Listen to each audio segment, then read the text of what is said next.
अस्सलाम वालेकुम दोस्तों, उम्मीद है कि आप लोग ठीक हैं, खैरियत से हैं। अल्लाह ताला की ज़ात आपको अपने हिफ्ज़ व अमान में रखे, सलामत रहें, खुश रहें। हमारी दुआएं हमेशा की तरह आपके साथ हैं। दोस्तों, दो तीन चीज़ें हैं जो आपसे डिस्कस करनी है, बड़ी अहम है। पहले तो गैर हाज़िरी की माफ़ी, कि डेफिनेट आपको पता है कि ज़रा ट्रैवल पे जो है ना वो ऑलवेज़ ही चीज़ें गड़बड़ हो जाती हैं, तो इसलिए उसके लिए माफ़ी है आपसे, और हमेशा के लिए माफ़ी है। जब ट्रैवल पे हों तो फिर आपसे जो गैर हाज़िरी होती है ना, उसकी मैं आपसे पहले ही माफ़ी मांग लेता हूँ। खैर एनी हाउ, आज से ये जो सिलसिला है ये इंशाल्लाह ताला डेली बेसिस पे होगा। अल्लाह ताला की ज़ात आपको भी सलामत रखे, दुआएं साथ हैं हमारी हमेशा की तरह। इमरान खान ने तोशा खाना केस में अपनी नाअहली के खिलाफ इस्लामाबाद हाई कोर्ट में एक दरखास्त दायर की थी कि मेरी नाअहली खत्म कर दें। क्या बात है कि मेरी नाअहली खत्म कर दो, लेकिन हाई कोर्ट में वो वाला, अब समझ गए ना आप। दरखास्त गुज़श्ता साल अक्टूबर में फाइल की गई थी, इस वक्त जब सहूलतकारी मिल रही थी। फिर अचानक पीटीआई ने फैसला किया कि दरखास्त लाहौर हाई कोर्ट में फाइल करनी है। यूँ इस्लामाबाद हाई कोर्ट में दरखास्त दायर कर दी कि हम अपनी दरखास्त वापस लेना चाहते हैं। अच्छा जी, जिसका फैसला आज सुना दिया गया है और इमरान खान की जो दरखास्त है वो मुस्तरद कर गई है, यानी इमरान खान की नाअहली ख़त्म होने की एक और उम्मीद जो थी, जो उनको था कि किसी ना किसी तरह ये शायद कोई बात बन जाए, कोई रहम आ जाए, मतलब कोई भी, मतलब कोई गलबात आगे पीछे हो जाए, लेकिन मेरे ख्याल में वहाँ से भी खान साहब ने अपना जो है ना वो पता कटा लिया। और खान साहब को ये जो थोड़ी बहुत यूथियों को होप थी, उम्मीद थी, उसको भी आप भूल जाए कि वो भी अब ख़त्म हो गई है। एक एक वक्त होता था जब हर अदालत से सहूलतकारी हो जाती थी, रिलीफ मिल जाता था, लेकिन फिर वो वक़्त हवा हो गया, बल्कि ख्वाब हो गया। इसलिए ख्वाब हो गया कि जो सहूलतकार थे, वो नहीं रहे। जो इमरान खान को वीआईपी प्रोटोकॉल देते थे, वो नहीं रहे। उनका नामो-निशान जो है ना, वो मिट चुका हुआ है। तो अब इमरान खान साहब जो हैं, वो सिर्फ़ ख्वाब देख सकते हैं, जेल में बैठकर। चाहे वो ख़ाबर मानिका के ख्वाब देखें, चाहे ख़ाबर मानिका की साबका अहलिया के ख्वाब देखें, चाहे वो लंदन में बैठे बीवी और बच्चों के ख्वाब देखें, चाहे वो दोबारा वज़ीर बनने के ख्वाब देखें, चाहे वो दोबारा कोई बाजवा ढूंढ, ख्वाब देख सकते हैं। लेकिन अब इमरान खान साहब का जो ख्वाब है ना, वो कभी पूरा नहीं होगा। जेल से बाहर आने वाला ख्वाब तो 2 ढाई 3 साल। मैं ये कहते हुए शर्मसार भी होता हूँ कि क्यों 2 ढाई 3 साल, अगर उसको सजा 14 साल की होती तो ये पूरी होनी चाहिए। ये पहला सियासी केस नहीं है किसी वज़ीर के खिलाफ, ये प्योर केस है जो इमरान खान के खिलाफ केसेस है। अच्छा जी, इमरान खान की पूरी कोशिश है कि इलेक्शन से कबल नाअहली खत्म हो जाए, लेकिन केसेस की इतनी लंबी लाइन लगी हुई है कि एक से अगर खत्म हो जाए तो दूसरे में नाअहली शुरू हो जाएगी। इधर इलेक्शन कमीशन इमरान खान और फवाद चौधरी के खिलाफ केस चल रहा था, तो हीने इलेक्शन कमीशन के केस में फर्द जुर्म आयद होनी थी, लेकिन फर्द जुर्म के लिए मुलजम का पेश होना जरूरी था। चीफ इलेक्शन कमीशन ने इस नुक्ते पर फैसला महफूज किया था कि क्या केस की समाअत जेल में जाकर करनी है या नहीं, वो फैसला सुना दिया गया है। चीफ इलेक्शन कमीशन ने वजारत कानून की एडवाइस कमेटी पर फैसला किया है कि अडयाला जेल में 13 दिसंबर को इमरान खान और फवाद चौधरी पर फर्द जुर्म आयद कर दी जाएगी। यानी चीफ इलेक्शन कमिश्नर भी दोनों के खिलाफ अडयाला जेल में अदालत लगाएंगे, और कभी इम्कान है कि इस केस में दोनों को 6 माह कैद और नाअहली की सजा भुगतनी पड़ेगी। अच्छा, ये वाले केस अगर लगेंगे कि ये सियासी केस हैं, लेकिन सियासी केस नहीं है। इलेक्शन कमीशन की तौहीन जो है, या मतलब अदालतों की तौहीन है, इसमें आप 5-5 7-7 साल के लिए सजाएं हुई हैं। अब ये जो अदालतों की तौहीन थी, ये क्या था?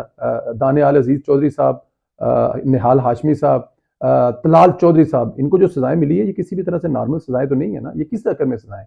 ये सारी की सारी सजाएं इसी चक्कर में थी कि जनाब तौहीन की गई है, कि आपने मुअज़्ज़ज़ अदालतों की तौहीन कर दी है, आपने मुअज़्ज़ज़ अदारे इलेक्शन कमीशन की तौहीन कर दी है। और काफ़ी तबीयत जो है ना वो 5 दिन बड़ा वो भुड़किया सी फवाद चौधरी। ना फवाद चौधरी वाली बोलती है, ना फवाद चौधरी बोलता है। आखिरी हल है ना। देखिए, आप अच्छे वाले निकल गए थे, आप फिर दोबारा उन्हीं चक्रों में पड़ गए कि नहीं जी, इमरान खान साहब मसीहा बन के वापस आएंगे। चले भुगते हैं फिर। वैसे चौधरी फवाद को चाहिए था कि अगर उसने ये सब कुछ करना था ना, तो बीवी बच्चे उठाता, कहीं अमेरिका शहर का भाग जाता। और फवाद गिल के फवाद जो है ना, वो फवाद चौधरी साहब जो हैं, वो शहबाज गिल के साथ बैठकर अमेरिका में सियासत करते, वहां से उनकी ट्विटर पर बड़ी गर्म सियासत होनी थी, बल्कि अच्छा यूट्यूब चैनल में चलना था। लेकिन बदकिस्मती से वो पाकिस्तान में है। भागने वालों भाग सकते तो भाग जाते, लेकिन भागने नहीं दिया, भागने जो भागने देते हैं अक्सर। सजा भी होनी चाहिए, क्योंकि अगर माजी में दानियाल अजीज, निहाल हाशमी और तलाल चौधरी की सजाएं पा सकती, जैसे मैंने आपको बताया, तो फिर इन दोनों को, इमरान खान और तलाल चौधरी ने तो चीफ इलेक्शन कमीशन को हर तरह की धमकियां दी हैं, और तौहीन भी की है। धमकियां भी ऐसी ऐसी दी हैं कि छठ गल्ला दो मुझे बताते हुए और कहते हुए जो है ना, वो छड़ दे पर जो तनकियां देते रहे। खैर, एक और धमाकेदार खबर है। 190 मिलियन पाउंड केस में अहम तरीन दस्तावेजात गायब हैं। पता चला है कि यूके की नेशनल क्राइम एजेंसी के साथ जो खतो किताबत थी, इस कम्युनिकेशन का सारा रिकॉर्ड ही गायब कर दिया गया है। ये रिकॉर्ड असाजात रिकवरी यूनिट से गायब हुआ है, और इस यूनिट का सरबराह शहजाद अकबर हुआ करता था। अब अंदाजा करें जिन केसों पे मिलियन पाउंड फीसें जमा कराई हुई हैं, मिलियन पाउंड पाकिस्तान से ट्रांसफर किए हुए हैं, पाकिस्तान वो अरबों में बनता है, उनका पूरे का पूरा रिकॉर्ड ही जला दिया गया, गायब कर दिया गया, सफाई हस्ती से मिटा दिया गया है। जाहिर है ये सारी कार्रवाई तरीके से डाली गई है, लेकिन इस कार्रवाई के बाद केस मजीद मजबूत होगा, यानी इमरान खान और शहजाद अकबर साहब के लिए मजीद मुश्किल पैदा होगी। ये सारी कार्रवाई तरीके से डाली गई है, लेकिन इस कार्रवाई के बाद केस मजीद मजबूत होगा। इमरान खान और शहजाद अकबर साहब के लिए मजीद मुश्किल पैदा हो सकती हैं।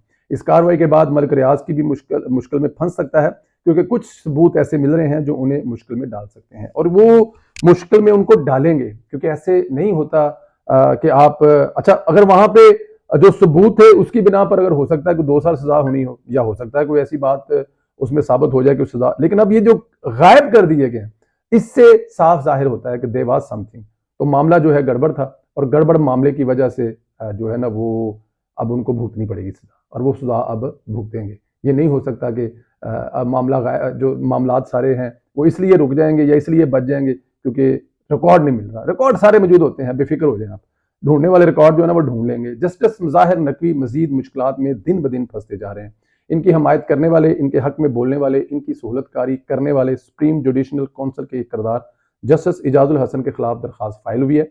मुजाहिर नकवी के खिलाफ रेफरेंस फाइल करने वाले वकील मियाँ दाऊद ने दरखास्त दायर की है कि जस्टिस इजाजुल हसन को काउंसिल से अलग कर दिया जाए। अच्छा जी, ये मुजाहिर नकवी के खिलाफ जो है ना वो अच्छा जी, मुजाहिर नकवी के खिलाफ जो रेफरेंस वकील मियाँ दाऊद साहब जो है वो आजकल मीडिया पे हमारे भाई हैं, जरा कम उनको कुछ क्या है कि जितों तक केस चलता पे हाथ थोड़ा रखो, लेकिन उनका मौकफ है जी। मियाँ दाऊद ने मौकफ इख्तियार किया है कि मुजाहिर नकवी के खिलाफ तीनों ऑडियो लीक्स गुलाम महमूद डोगर केस और मुकदमात की फिक्सिंग के मुतल्लक हैं। जस्टिस इजाजुल हसन इस बेंच का हिस्सा थे जिसने डोगर केस सुना था, लिहाजा ये मुकदमा सुनने वाला कोई जज जुडिशनल काउंसिल का मेंबर नहीं हो सकता। अगर देखा जाए तो मियाँ दाऊद का जो इतराज़ है वो मंतकी है, टेक्निकली बात वो ठीक है, क्योंकि जिन सबूतों की बुनियाद पर मुजाहिर नकवी के खिलाफ रेफरेंस फाइल हुआ, इन केसेस का तो इजाजुल हसन ही सुनता रहा, इसमें कोई शक भी नहीं है। अगर ऐसी चीज़ है तो उसका फ़ायदा दे सकता है, और इजाजुल हसन जाहिर है तड़ाबंदी वाला है, वो ग्रुप सेम है, हम ख्याल बेंच जिसे कहा करते थे, तो आगे जाके ये फ़ायदे तो देगा ना। ये तो नहीं हो सकता कि अपने कुलीग को, और ख़ास तौर पर जो जिसके बाद जस्टिस इजाजुल हसन का नंबर भी लगना है, तो वो तो चाहेगा कि ये रवायत ना डले कि जजों को ऐसे निकालना शुरू कर दिया जाए, क्योंकि इसके बाद बारी उसकी है, तो वो तो यहाँ पर उसकी पूरी साइड मारेगा। बट एनी हाउ देखते हैं क्या होता है आने वाले दिनों में। आज का दिन मियाँ नवाज शरीफ साहब का बड़ा अहम दिन रहा। उन्होंने 35 रुकनी पार्लिमानी बोर्ड के अजलास की सदारत की। बलोचिस्तान से उम्मीदवारों की टिकट पर जो मुशावरत है वो मुकम्मल कर ली है। काफ़ी हद तक बलोचिस्तान से उम्मीदवार फाइनल कर दिए गए हैं। अब तक काफ़ी हद तक उम्मीदवार फाइनल हो चुके हैं। तमाम उम्मीदवारों की फाइनल लिस्ट एक साथ जारी की जा सकती है। मियाँ नवाज शरीफ, शहबाज शरीफ, मरियम नवाज की एक तारीखी मुलाकात जो है वो हुई है चौधरी शहजाद साहब से, और ये मेरे ख्याल में अगर मैं गलत नहीं हूँ तो कुछ 20 साल बाद मुलाकात चौधरी शहजाद साहब और जो मियाँ मोहम्मद नवाज शरीफ साहब की हुई है। देखिए, मियाँ मोहम्मद नवाज शरीफ और चौधरी शहजाद का बड़ा पुराना साथ है। वज़ीर दाखिला हुआ करते चौधरी शहजाद साहब जब अपने दूर पे होते थे, और चौधरियों के साथ नवाज शरीफ साहब की जो जोड़ी थी वो इतनी परफेक्ट थी कि ये कहीं से किसी जगह से मतलब डिफीट नहीं होते थे। ये हमेशा कामयाब रहे, चाहे वो IGA वाला इत्तेहाद हो, बाद वाली हुकूमत हो, फिर मुशर्रफ के दौर में जो चीज़ें हुई आपको भी पता है, मुशर्रफ के सामने कौन टिक सकता था। बट एनी हाउ, चौधरियों के साथ मियाँ साहब का जो कम्बिनेशन है वो बहुत पुराना है। पाकिस्तान की सियासत में इसको नया मोड़ भी कहा जा सकता है। वज़ादारी की आला मिसाल कायम हुई है। तवील अरसे बाद चौधरी शुजात हुसैन शरीफ बरादरान से मुलाकात का पता चलता है कि सियासत में कभी दरवाजे बंद नहीं होते। वज़ादार सियासतदान कभी इतनी नफरत का प्रचार नहीं करता ताकि कल एक दूसरे के साथ मिलकर ना बैठें। वो हमेशा ऐसी जगह रखता है, वो हमेशा ऐसी चीज़ें रखता है कि कल को कहीं किसी किस्म का अगर आमना सामना हो जाए तो नजरें से नजरें ना मिला सके। अच्छा जी, मुलाकात में आइंदा इंतहाबी और हुकूमती इत्तेहाद पर भी बातचीत हुई है। इसके अलावा मियाँ नवाज शरीफ साबिक डिप्टी स्पीकर पंजाब असम्बली दोस्त मोहम्मद मजारी के घर भी गए। दोस्त मोहम्मद मजारी ने इमरान खान की फस्तायत ख़त्म करने में, वो आपको असम्बली के अजलास वगैरह याद होंगे, बहुत मदद की थी। दोस्त मोहम्मद मजारी ने शुक्रिया अदा किया। जनूबी पंजाब में इंतहाबी मामला पर मुशावरत की। नवाज शरीफ ने साबिक निगरान वज़ीर-ए-आज़म मल्लख शेख मजारी की वफात पर फातिहा खानी भी की। मीर तारक खान मजारी, सरदार रियाज मजारी, दोस्त मोहम्मद मजारी, सरदार मुराद बख्श मजारी समेत तमाम अहले खाना से ताज़ियत की। मियाँ नवाज शरीफ की ये मुलाकातें पाकिस्तान खासतौर पर पंजाब की जो एक नक्शा है ना आने वाले उसको बदल देंगी। देखें, एक सियासतदान जो होता है वो यही करता है, इलेक्शन से पहले दो चीजें जो है वो की जा रही है, बिजनेसमैनों से मिला जा रहा है और सियासतदानों से मिला जा रहा है।